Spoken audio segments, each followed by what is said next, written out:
meditation time. As you have found your way to your spot, wherever that is in your home, just gently settle in, either lying down or seated, and then just close your eyes, not squeezing them tight, but just closing them gently. And just kind of scan from the top of your head all the way to how you're seated or lying down, and just see if there's anything that's uncomfortable. Make it comfortable. Let the restlessness go. Any spots that don't feel right, adjust them. Because comfort needs to be how you begin your meditation practice. And you'll start to notice that the more you respond to what the body needs, the more in tune you are to what the mind and the spirit need as well. So as you've made your way into this comfortable spot, let's start to breathe together nice and slowly and steadily. So just take a long, slow breath in. And let's just sigh it out. A nice, long, slow breath in. And sigh it out. One more like that. Slow breath in.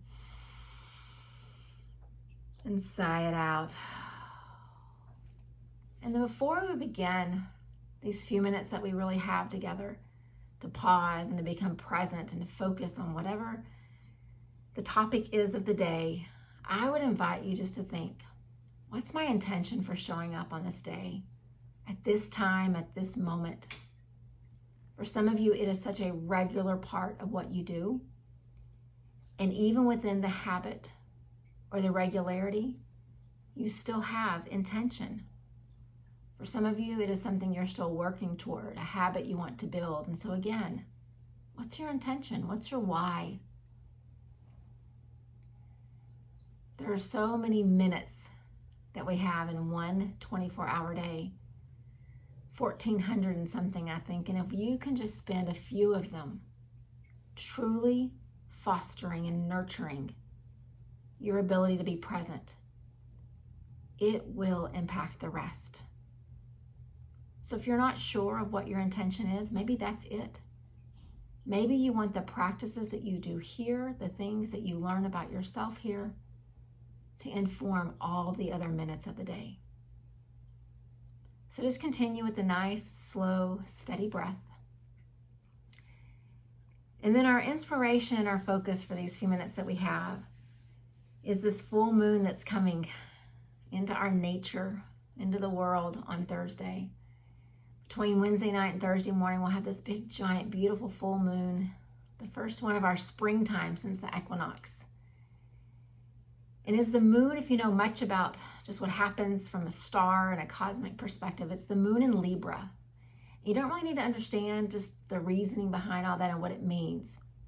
But I do want us to think about the symbol that the sign of Libra has, and it's the symbol of the scales.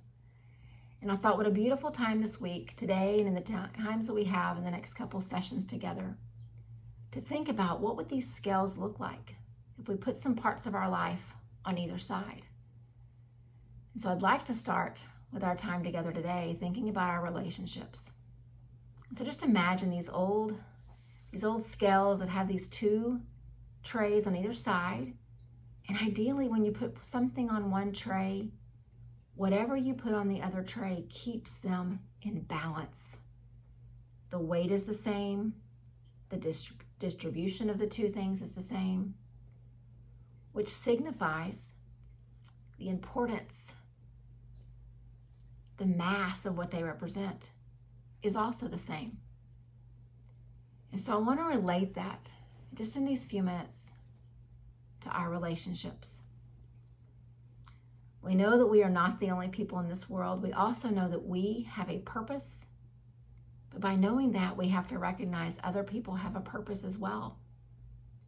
Theirs is just as unique and just as important as ours. But in order for all of us to live out our purpose, there's got to be compromise, mindful listening, understanding of each other's strengths and passions. And so when you think about relationships,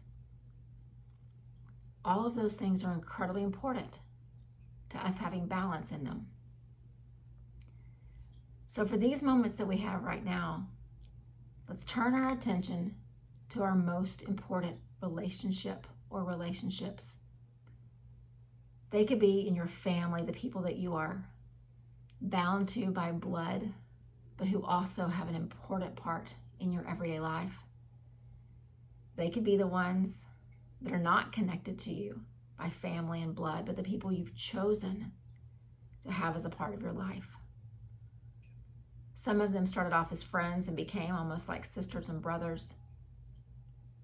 Some could be your parent, your child, your dear friends, your partners. So just picture the people that you'd want to call if you had good news, the people that you would call if you need help. Who are they? See their faces.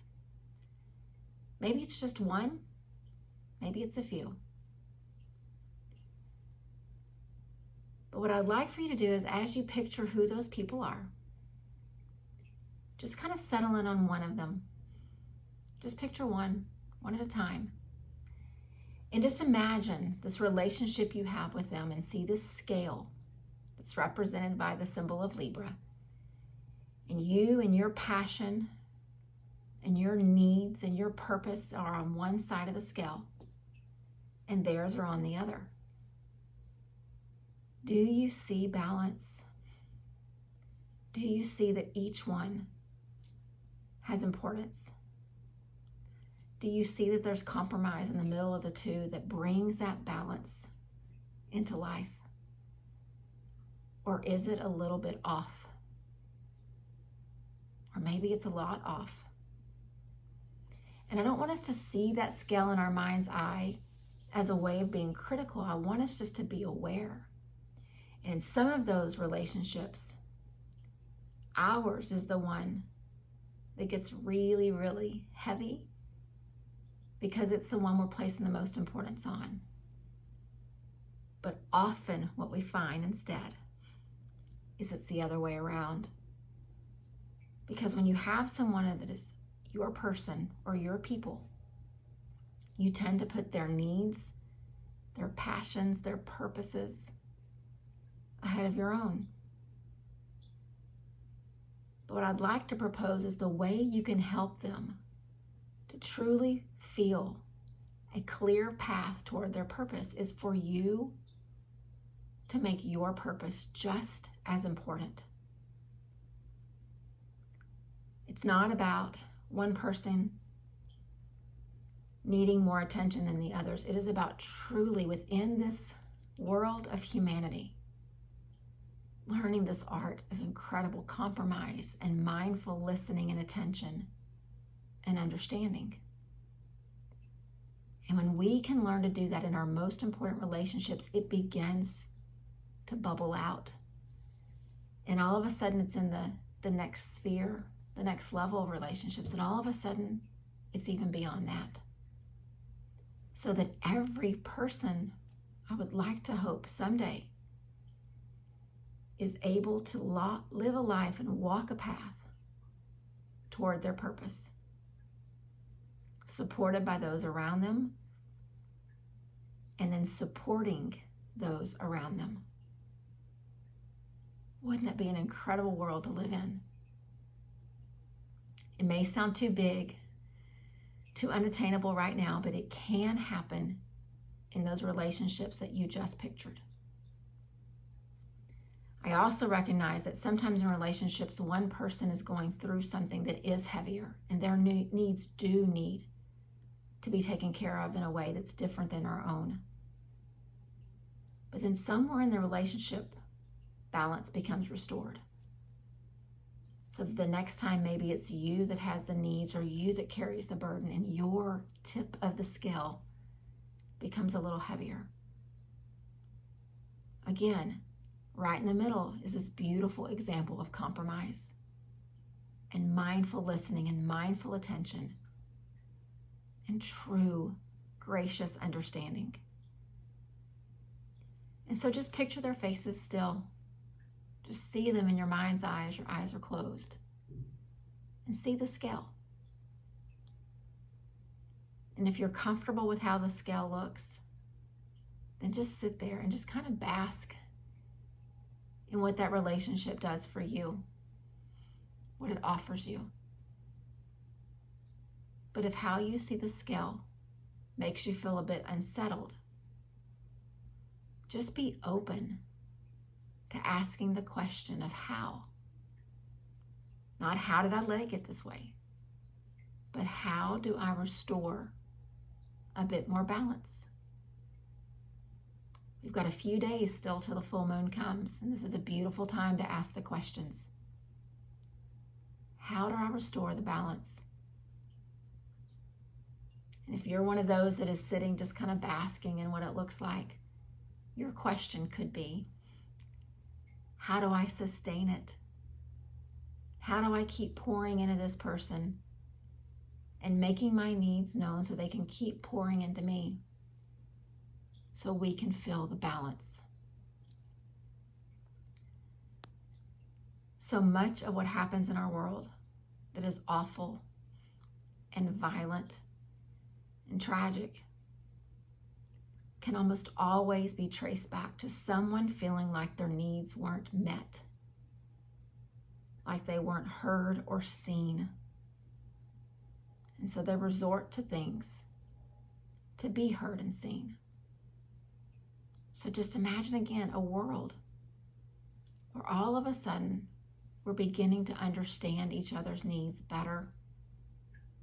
We're realizing we all exist among people who have a purpose, who have a voice, and who have value, just as we do. So let's just sit for these next couple of minutes in quiet, just seeing your people or your person, imagining that scale, and asking the question of how do I restore the balance? Or how do I sustain it and keep it there? This authentic connection between me and them. And again, as you know, we don't answer really the questions while we're here. We just ask them. And we stay open to whatever is revealed in our heart, in our mind, in our spirit. And through it all, we continue to breathe.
Just continue to be where you are with your eyes gently closed, your breath coming slowly and steadily.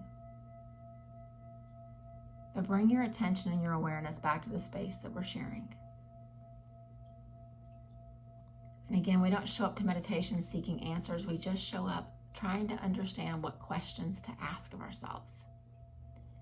And as you think about this idea of balance in your relationships, I do want to own the fact that there are some of us who have really big personalities and big presence. And there are some of us who have much smaller, quieter presence and personalities. But even in that way of thinking, it doesn't make one person's purpose any more important than the other. So if you're one of those that has the big, full personality, be aware of how you bring balance to your relationships. And if you're one of those that is much more meek and gentler and quiet, just continue to be aware of how you make your needs known. And when you can do that from either side in the relationship, this incredible, beautiful compromise of mindful listening and understanding and grace will be at the center of that relationship, right in the middle of those two trays on the scale. We need to keep asking the questions, working to fulfill our own purpose, and being the support for others as they try to fulfill theirs. Let's start something here in our own relationships personally, and then see how it can begin to manifest in the world around us. That is how we will truly see transformation and change in our world. Namaste.